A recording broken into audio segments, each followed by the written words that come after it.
வணக்கம் மக்களே. நம்மள நிறைய பேருக்கு நிறைய கேள்விகள், இந்து மதம் சார்ந்து இருக்கக்கூடிய சந்தேகங்கள். அது என்ன ஒரே மதம்னு சொல்றீங்க, இவ்வளோ வேரியேஷன்ஸ் இவ்வளோ. அப்போ இதை பற்றி நிறைய பேர்கிட்ட விசாரிச்சப்போ நிறைய பேர் ஒவ்வொருத்தர் ஒவ்வொரு வாழ்வியல் முறைகளை சொன்னாங்க. அப்போ இந்த வாழ்வியல் முறைகள் எல்லாமே நிலம் சார்ந்தும் விவசாயம் சார்ந்தும் தான் எப்படி சொல்றது, இது தன்னோட ஆன்சஸ்டர் வச்சுட்டு போனாங்க அப்படின்றது மட்டும்தான் அவங்களோட குறிக்கோளாக இருந்துச்சு. தவிர இதில் பெரிய டெரிவேஷன்லாம் அவங்க தேடவே இல்லை. பட் இன்னைக்கு நம்ம தேடுறோம் நம்ம ஜென்ரேஷனில் அப்படின்னும்போது இந்த டெரிவேஷனுக்கு என்ன எங்கே அப்படின்னு நிறைய பேர்கிட்ட விசாரித்த போது ஒரு சிலர் கொடுத்தது வந்து எனக்கு ரொம்ப இப்போ இருக்கிற சயின்டிஃபிக்கல் ரிசர்ச்சர்ஸ் சொன்னதோட ஒத்து போன மாதிரி இருந்துச்சு. யாருப்பா அப்படின்னா இப்போ ரிசர்ச்சர் பார்த்தான்னு கேட்குறவங்களுக்காக சொல்கிறேன். Darwin theory.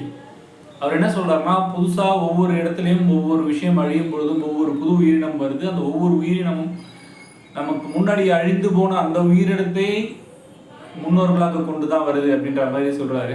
அதோட விளக்கம் நம்ம தனியாக டார்வின் தியரி வந்து நம்ம தனியாக டெரிவேட் பண்ணுவோம். பட் இப்போ நம்ம இந்து மதம் அப்படின்னு சார்ந்து இந்து மதம் பேஸ் பண்ணி எடுக்கிற விஷயம் அப்படின்னா நிறைய விஷயங்கள் இருக்குது. இந்த இந்து மதம் வந்து இவங்க என்ன சொல்கிறாங்கன்னா, த கோர் ஹிந்துவிசம். நீங்கள் இப்போ பிரிச்சிருக்கோம் இல்லையா, இன்னைக்கு இருக்கு இல்லையா, அந்த சில்லறை தனித்தனியாக அங்கங்கே இருக்காங்க இல்லையா மக்கள், அதை மாதிரி இல்லாமல் இந்த கோர் இந்து மதம் என்ன சொல்கிறது அப்படின்னா, இவங்க வந்து மொத்த பூமியும் இந்த எர்த், இந்த ஹோல் எர்த் வந்து இந்து மதத்தோட புராணங்கள்ல இருக்கு அப்படின்னு சொல்றாங்க. இது என்னடா புது உருட்டா இருக்கு அப்படின்னு நிறைய பேர் கேட்கலாம். பட் உண்மை இதுதான் அப்படின்ற மாதிரி ஒருத்தர் சொல்றாரு. பட் சொன்ன விஷயங்கள், அவர் சொன்ன ஒரு டெம்ப்ளேட் வந்து அக்செப்டபிளா இருந்துச்சு. என்ன சொல்றாரு அப்படின்னா, 4 யுகம் நம்மதுல 4 யுகம். அப்போ 4 யுகம் என்னடா சொல்ற, 4வது கலியுகம் அப்படின்னு சொல்லி, இந்த கலியுகத்துல இந்த தப்பு பண்ணா இந்த பனிஷ்மெண்ட் இருக்கு அப்படின்னு சொல்லி சனீஸ்வர பகவான் அப்படின்னு சொல்லக்கூடிய ஒரு கடவுள் வந்து புக்கு எப்போ சத்திய யுகத்துல எழுதியிருக்கிறான். பூமி உருவாக்கும் பொழுதே இங்க பிறக்கின்ற பிறப்பு, இவங்க செய்யறவங்க இவ்வளவு சரியா வாழ்றவங்களுக்கு இந்த பாதையும், இவ்வளவு தப்பா வாழ்றவங்களுக்கு இந்த பாதையும் அப்படின்ற மாதிரி புக்கு எழுதுனதா கதைகள் சொன்னாங்க. ஸோ அந்த புக்கை நம்ம தனியாக வச்சுக்குவோம், அதை இங்கே கதையில் கொண்டு வர வேண்டாம். அவங்க என்ன சொல்றாங்க, 4 யுகம் இருக்குப்பா, சத்திய யுகம். அப்போ இங்கே என்ன பண்ணாங்க அப்படின்னா, இது வந்து கடவுள்கள் வாழ்ந்த யுகம் அப்படின்னு குறிப்பிடுறாங்க. இந்த சத்திய யுகத்தில் வந்து இருளுக்கும் வெளிச்சத்துக்குமான ஃபைட் இருந்துச்சு. இங்கே என்ன இருந்துச்சுன்ற கோர்லாம் தெரியாது. இந்த கதைகளை திரேதாயுகம் துவாபர யுகத்தில் வாழ்ந்தவர்கள் ஓரளவுக்கு சொல்றாங்க.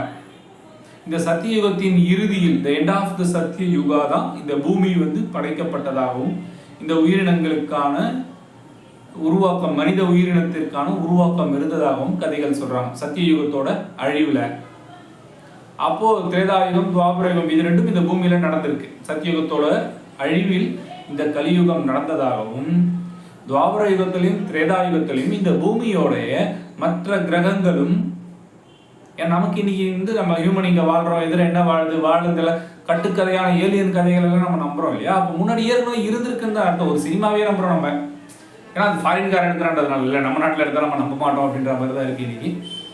ஸோ செவ்வாயில் என்ன இருக்கு, சந்திரன்ல என்ன இருக்கு, ஓகே, யுரேனஸ்ல என்ன இருக்கு, நெப்டியூன்ல என்ன இருக்கு. அப்போ இது மாதிரி நிறைய விஷயங்களை வந்து இவங்க ஸ்டோரி லைனில் அடாப்டடாக சொல்கிறாங்க. ஸோ அந்த ஸ்டோரி லைனோட பேஸ் லைன் வந்து இதுதான், 4 யுகம்.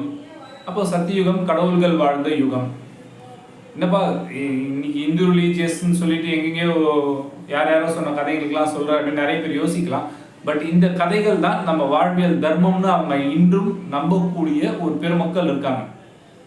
ஓகே, இந்த பெருமக்கள் வந்து என்ன சொல்கிறாங்க அப்படின்றத நம்ம கேட்டு நம்ம அடாப்ட் பண்ணி நம்ம அக்செப்ட் பண்ணி நடக்கணும் அப்படின்றதெல்லாம் கிடையாது. பட் நம்ம ரெஸ்பெக்ட் பண்ணலாம் அப்படின்ற ஒரு ஒப்பீனியனில் தான் நான் இந்த ஸ்டோரிஸ் எல்லாம் கலெக்ட் பண்ணி சொல்கிறேன். அவர் என்ன சொல்கிறாருன்னா, சத்திய யுகத்தில் இருள் வெளிச்சம், அதாவது கடவுள் சாத்தான், இதுக்கான ஃபைட். நம்ம ஹிந்து ஸ்பிரிச்சுவாலிட்டியில் தேவ அசுர யுத்தம் அப்படின்னு சொல்லுவாங்க. தேவர்களும் அசுரர்களும், அப்போ ரெண்டுத்தையும் படைச்ச கடவுள் அங்கே தானே இருக்காரு. ஸோ இதுதான் சத்தியயுகம். ரைட் ஆர் ராங், இது ரெண்டுத்துக்கான ஃபைட் அப்படின்னு சொல்கிறாங்க. அப்போ இந்த சத்தியுகத்தில் யார் யாரெல்லாம் இருந்தா, என்ன நல்லா இருந்தா, யார் யாரெல்லாம் இருந்தா அப்படின்னு நிறைய கதைகள் இருக்குது, நிறைய இருக்குது. அதில் ஒரே ஒரு கதையை மட்டும் இன்னைக்கு முதன்மை கதையாக சொல்ல விரும்புகிறேன். இந்த கதை வந்து நம்ம எல்லாரும் நம்ம வாரம் வாரம் நம்ம கேடிவியில் இந்த படத்தை வந்து பார்த்துக்கிட்டே இருக்கோம். யாரா அப்படின்னா, பக்த பிரகலாதன்னு ஒரு படம் நம்ம ரெகுலராக பார்க்குறோம் கேடிவியில். அதில் வந்து அவருடைய அப்பா அப்படின்ற ஒரு கேரக்டரில் ஹிரண்யகசிபு அப்படின்னு ஒரு கேரக்டர் இருக்கும். அவர் வந்து பெரிய அசுரனாகவும் தன்னையே கடவுளாக வணங்கணும்னு சொல்லக்கூடிய ஒரு பெரிய மனுஷன் ஒருத்தர் வருவாப்புல.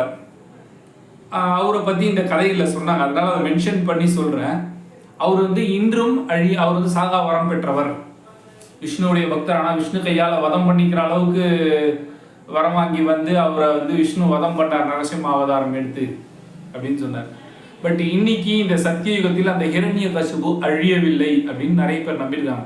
ஹிரண்யகசிபு சாகலப்பா, இன்றும் ஹிரண்யகசிபு ஆட்டி படைக்கிறான் நம்ம எல்லாரையும் அப்படின்னு சொன்னாங்க. என்ன சார் சொல்றீங்க அப்படின்னு கேட்கும்போது அவர் சொன்னார், ஹிரண்யம் அப்படின்னா காசுன்னு அர்த்தம். இன்னைக்கு காசு இல்லாம மனுஷன் வாழ முடியுமா? அப்போ ஹிரண்யம் அப்படின்னா காசு. அப்போ இன்னைக்கு காசு இல்லாம மனிதன் வாழ முடியாத ஒரு நிலை அப்படின்றதான் அவர் சொல்லிட்டு, அதான் அவர் எனக்கு சொல்லும்போது இதுதான் ஸ்டார்டிங்ல என்ன சொன்னார். ஸோ ஹிரண்யம் காசு இல்லாத ஒரு சூழலை நம்ம வாழ முடியாது அப்படிங்கிறத எப்போ சொல்லியிருக்காங்கன்னா சத்தியயுக வரலாறுகளே சொல்லியிருக்காங்க. ஸோ இந்த ஸ்டோரி சொல்லும் பொழுது அவர் எனக்கு சொன்ன விதம் வந்து காசு இல்லாமல் நீங்கள் வாழ முடியாதுன்றத வந்து எப்பயோ முடிவு பண்ணிட்டாங்கப்பா. ஸோ ஹி ரூலிங் அஸ், இன்னைக்கும் அந்த ஹிரண்யகசிபு நம்ம ரூல் பண்ணுறாரு அப்படின்றத தான் அவர் எனக்கு ஃபஸ்ட்டு டாப்பிக்காக சொன்னார். அதுக்கப்புறம் கிட்டத்தட்ட நான் ஒரு 8 to 9 months of story line நிறைய கேட்டேன். ஸோ அது மாதிரி ஸ்டோரி லைனில் வந்து அவரோட பாயிண்ட் ஆஃப் வியூ அப்படின்றத தாண்டி சுற்றி இருக்கிற சூழல், இங்கே ஜாதி எங்கே வந்துச்சு, மதம் எங்கே வந்துச்சு, ஸோ இந்த ஜாதிகள் எப்படி பிரித்தாங்க, நிறைய அவர் என்ன சொல்கிறார். ஒரு 400 வருஷத்துக்கு முன்னாடி எல்லாரும் பூணல் போட்டுருந்தாங்கப்பா, என்ன சார் சொல்கிறீங்க அப்படின்னு கேட்டேன். அவர் என்ன சொன்னார், அவர் ஜாதி பேரை சொன்னார். ஸோ நம்ம வீடியோவில் ஜாதி பேரை பெருசாக சொல்ல முடியாது இல்லையா, சொல்ல முடிஞ்ச வரைக்குமான ஜாதி பேரை நான் சொல்கிறேன். பிராமணர்கள் இருக்கிற 14 பிரிவுகள். ஓகே, இப்போ வந்து 14 பிரிவுகள் இருக்காங்க, ஸ்டில் 14 பிரிவுகள் இருக்குது, கன்ஃபார்மாக இருக்குது அப்படின்ற மாதிரி சொன்னார் சவுத் இந்தியாவில். ஸோ இவங்க எல்லாருமே வந்து ஆரிஜினேட்டட் எங்கே என்ன ஏதுன்ற விவரங்கள் வந்து பின்னாடி சொல்கிறேன். அவர் நிறைய ஸ்டோரி சொன்னார். ஸோ இந்த ஜாதிகள் பிரிவு எங்கே வந்துச்சு, இந்த பூமியுடைய மொத்தமும் இந்து மத ஸ்டோரியில் இருக்குது அப்படின்னு சொன்னார். அவர் என்ன சொன்னார், ஆப்கானிஸ்தான் அப்படிங்கிறது இந்த நவகிரகத்தில் இருக்கக்கூடிய ராகு கேது 2 பேரோட பூமி அப்படின்னு சொன்னார். அப்போ அந்த கடவுள்களோட ஸ்டோரியில் அவர் சத்தியுகத்தில் இருந்த லொகேஷன்ஸ் மட்டும் அவர் சொன்னார். ஆப்கானிஸ்தான் வந்து ராகு பூமி. அந்த ஹிரண்யகசிபுன்னு ஒரு ஸ்டோரி லைன் சொன்னார் இல்லையா, அவருடைய மகள் சிமிகா அப்படிங்கிற ஒரு ராணியோடைய நிலம்தான் அந்த ஆப்கானிஸ்தான் சொன்னார். அவங்க வந்து பூமிக்கு கீழே ஆண்டாங்களாம், பாதாள உலகத்தை ஆண்டதாக.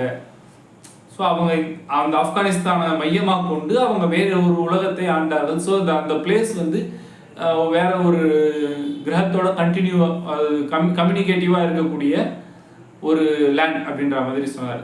அதே மாதிரி நம்ம சொன்னோம் இல்லையா, இந்த இந்தோனேஷியா பேலி அந்த பகுதிகள் வந்து இந்திரனுடைய பூமிக்கு, நம்ம பூமிக்கும் இந்திர தேசத்திற்கும் இந்திரனுடைய உலகத்திற்கும் உள்ள கம்யூனிகேஷன் பிளேஸ் அப்படின்னு சொன்னாங்க. கம்யூனிகேஷன் பிளேஸ் அப்படின்னு ஏன் நான் இங்கே மென்ஷன் பண்ணுறேன் அப்படின்னா, அவங்க சொல்லும் பொழுது அது இந்திரன், இப்போ இந்து தர்மத்தை கேட்டிங்கன்னா அது இந்திர தேசம், இந்திரன் அங்கே வந்து நிலம் நீர் அகழ்ந்ததுக்கான, இந்திரன் அங்கே வந்து மூலிகை நீர் அகழ்ந்ததுக்கான, போர் பண்ணதுக்கான அடையாளங்கள்லாம் இருக்குது. அவங்க கடவுளோட அந்த நாட்டுடைய மொழிக்கு கடவுளோட பேரை மாற்றி சொல்கிறாங்க அப்படின்ற மாதிரிலாம் நிறைய கதைகள்லாம் இருக்குது. ஸோ அதனால் நான் சொல்கிறேன். ஸோ இந்த அவர் எனக்கு சொல்லும் பொழுதும் சயின்டிஃபிக் பேஸ் பண்ணி தான் சொன்னார். Is 60 years old man. அவர் நிறைய இது சார்ந்த தேடுதலில் இருந்தவர். ஸோ அவர் சொன்ன ஸ்டோரி லைன்லேருந்து தான் இந்த டீட்டெயிலிங்லாம் எடுத்து சொல்லிட்டு இருக்கேன். ஸோ இந்து மதம் சார்ந்து தான் எல்லா ஸ்டோரி லைனுமே அவர் சொன்னார். பட் இதில் வந்து பின் பாயிண்ட் பண்ணி சொன்ன நிறைய விஷயங்கள் இருக்குது. முருகர் வந்து தமிழ் கடவுள் அப்படின்னு சொல்கிறோம். தமிழ் கடவுள் முருகனுக்கு உலகம் ஃபுல்லாக கோவில் இருக்குது. நீங்கள் யோசிச்சு பாருங்களேன், இங்கேருந்து போகிற ராஜா எடுத்துகிட்டு போய் சிலை வச்சான் அப்படின்னு நம்ம ஒரு விஷயம் சொல்கிறோம். சுப்பிரமணியா அப்படின்னு ஒரு இடம் கர்நாடகாவில் இருக்குது. ஏதாவது அந்த ஃபாரஸ்ட் நம்ம கிட்டே கூட இருந்திருக்கலாம், அது நமக்கு தெரியாது. அதே மாதிரி வந்து புவனேஸ்வரில் முருகனுடைய சுப்பிரமணியாவோட சிலை இருக்குது. இந்த பக்கம் பார்த்தீங்கன்னா ரிஷிகேஷ் ஹரித்வாரில் வந்து சுப்பிரமணியாவோட சிலை இருக்குது. இதுக்கு டைம் லைன்லாம் இல்லை. இது நிறைய ஆர்கியாலஜிஸ்ட் ஃபவுண்ட் பண்ணி டீட்டெயில்டாக பார்த்து கூட இதுக்கான டைம் லைன்லாம் இன்னும் வரையறுக்கப்படாமல் தான் இருக்குது. அப்போ இங்கே மொழி சார்ந்து மதம் சார்ந்து இருக்கிறத தாண்டி இவர்கள் வந்து நிறைய விஷயங்கள் வச்சுருக்காங்க. அப்போ பூணல் யார் போட்டா? பிராமணர்கள் மட்டும்தான் பூணல் போடுறா? இல்லை. ஒரு தொழிலை கற்றுக்கிட்டவங்க, இந்த தொழிலை தம்பி கற்றுக்கிட்டாங்க, வடிவேல் சார் சொல்கிற மாதிரி, நீ கற்றுக்கிட்ட, நான் பார்த்துட்டேன், நீ கத்துக்கிட்டதுக்கு அடையாளம் தான் இந்த பூணல். இந்த பூணல் இல்லாதவன் தொழில் கற்காதவன், அவனுக்கு ஃபேமிலி கிடையாது. அதுதான் வந்து பிரம்மச்சரிய பருவம்னு சொல்றாங்க. அவங்க வந்து ஒரு தொழில யாராவது ஒரு ஆசான் கிட்ட போய் தொழில் கத்துக்கிட்டு வாட் எவர் இட் இஸ், அது மந்திரமாகட்டும் பூஜைகளாகட்டும், ஒரு கோல்ட் ஸ்மித், ஒரு பிளாக் ஸ்மித், ஒரு iron smith, whatever it is, அந்த தொழிலை கத்துக்கிட்டாங்கன்றதுக்கான அச்சாரமா சபை கூட்டி அவர்கள் கூட என்ன கூட்டம் இருக்கோ அந்த தொழில் முனைவோர் கூட்டம் முன்னாடி எல்லாரையும் கூட்டி, தம்பிக்கு வேலை தெரியும், தம்பி என்கிட்ட தொழில் கத்துக்கிட்டாப்ல, தம்பி கிட்ட தொழில் இருக்கு அப்படின்னு அபிஷியல் அனௌன்ஸ்மெண்ட் தான் இது. அதுக்கப்புறமா அதில் நிறைய மறுதல் இருக்கு. அந்த மறுதலுக்கான காரணங்கள் நிறைய அரசியல் பின்னணிகள் இருக்கு, நிறைய பாதுகாப்பு சார்ந்த பின்னணிகள் இருக்கு. எங்க வாழ்க்கையே மாறி போச்சுங்க, எங்கள் ஆண்டவர் எங்களுக்கு துணை இருந்த பெரிய மனுஷங்க இல்லை இப்போ, அப்போ நாங்கள் இப்படி மாறுறோம் அப்படின்ற மாதிரி கடந்த 400-500 வருடத்தில் தான் மொத்தமும் மாறினதாக இவங்க கதைகள் சொல்றாங்க. அப்போ இந்த கதைகள் அக்செப்டபிளா அப்படின்னா எஸ் அக்செப்டபிள். ஏன்னா நம்ம ராஜாக்கள் எல்லா இடத்துலையும் சிலைகள் வச்சிருக்காங்க. யோசிச்சு பாருங்களேன், ஒரு பெண் பிரசவம், நின்ற நிலையில் பிரசவம் இன்னைக்கு மெடிக்கல் சயின்ஸ்ல வாய்ப்பே கிடையாது. இன்னைக்கு வந்து எந்த மெடிக்கல் இன்டர்நேஷனல் வேர்ல்டு ஹெல்த் ஆர்கனைசேஷனே வந்து, இன்டர்நேஷனல் மெடிக்கல் கவுன்சில் ஆகட்டும், யாருமே இதுக்கு அப்ரூவல் பண்ணவே இல்லை. நம்ம ஊர்ல சிலை இருக்கு. எப்போ சிலை வச்சிருக்காங்க? எப்பயோ வச்சிருக்காங்க. நம்ம கிட்ட இல்லை. அதாவது 1600 வருஷத்துக்கு முன்னாடி சிலை வச்சிருக்காங்க. சோழ டைனஸ்டி வச்சிருக்காங்க, பல்லவ டைனஸ்டி வச்சிருக்காங்க, பாண்டியா டைனஸ்டி வச்சிருக்காங்க. சரி, இதெல்லாம் போச்சுப்பா அப்படின்னா அப்போ இந்த இதெல்லாம் ஸ்பிரிச்சுவல் கிடையாது. இது அவங்களுடைய வாழ்வியல் தர்மத்தை ப்ரொஜெக்ட் பண்றதுக்காக ஸ்பிரிச்சுவல் பேஸ் பண்ணி அந்த கலையரங்கங்களை செலக்ட் பண்ணாங்க.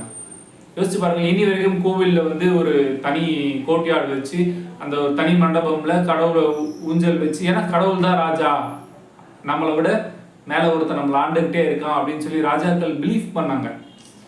இன்னைக்கு வந்து நம்ம தான் ராஜா அப்படின்னு நினைக்கிறோம். நம்ம சக மனுஷனையே நம்ம மனுஷனா மதிக்கிறது இல்லை. ஸோ நம்ம சொல்ல வர்றது என்னன்னா, நம்ம இந்து மதத்தை தெரிஞ்சுக்கிறோம், மற்ற மதங்களை தெரிஞ்சுக்கிறோம், நம்ம இந்த நாட்டை தெரிஞ்சுக்கிறோம், கவர்மெண்ட்டை தெரிஞ்சுக்கிறோம் அப்படின்றதெல்லாம் தாண்டி எனக்கு எல்லாம் தெரியும் அப்படின்ற ஒரு முட்டாள்தனத்தை மனிதன் வளர்த்து கொள்கிறான் அல்லவா, அந்த மனிதன் வளர்த்து கொள்கிற முட்டாள்தனம் இந்த மனித இனத்தின் அழிவு அப்படிங்கிறது தான் நான் சொல்ல வந்த விஷயம். ஸோ இந்த வீடியோ இது ஒரு பார்ட் ஆஃப் இந்து தர்மம் தான் சொல்லியிருக்கேன். இதோட கண்டினியூட்டி நான் நிறைய சொல்லுவேன் அடுத்தடுத்த வீடியோக்கள் வந்து. ஏன்னா மொத்தமாக வீடியோ கூட கண்டிப்பாக யாரும் பார்க்க மாட்டாங்க, நமக்கே தெரியும். இந்த 10 நிமிஷத்துக்கு மேலே வீடியோ கூட பார்க்கறதுக்கு ஜனங்க இல்லை. ஸோ அதனில ஒரே தெரியா உட்காந்து மொத்த விஷயத்தையும் சுத்தம் ஒரு மாதிரி அறுக்கிற மாதிரி ஆகிடாது இல்லையா. பிடிக்காத படத்துக்கு போய் உட்காந்த மாதிரி ஓட்டிட்டாங்கன்னா நம்ம சொல்ல வர கருத்துக்கள் வந்து ரொம்ப கஷ்டப்பட்டு கலெக்ட் பண்ணி இந்து தர்மம் இப்படி தான் இருக்கு, இந்து தர்மம் இப்படி இல்லை அப்படின்றத சொல்லணுன்றதான். அடுத்த வீடியோ வந்து இந்து தர்மம் விசிட்ஸ் ஃபெமினிசம்.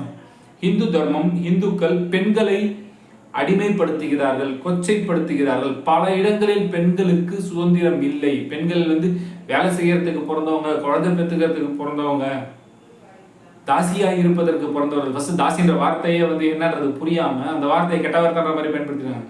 தாசி அப்படின்னா அது என்ன விளக்கம்ன்றது அடுத்த வீடியோவில் சொல்றோம். நிறைய இருக்கு.